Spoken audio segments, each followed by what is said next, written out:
Welcome guys, today in this video I'm gonna to show you how to enable autosave in Excel. So guys, if you want to enable autosave in Excel, so very easy. Firstly open Microsoft Excel. After click on file, now click on options and here click on save, and here option save auto recover information evaluate.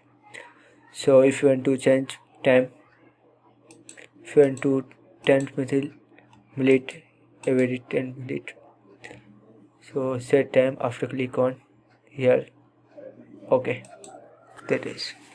So as this is very simple and easy method if you want to enable autosave in Excel. Thank you for watching this video.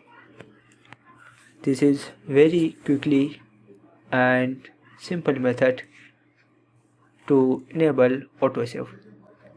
Thank you for watching this video. Please subscribe to my channel for latest update.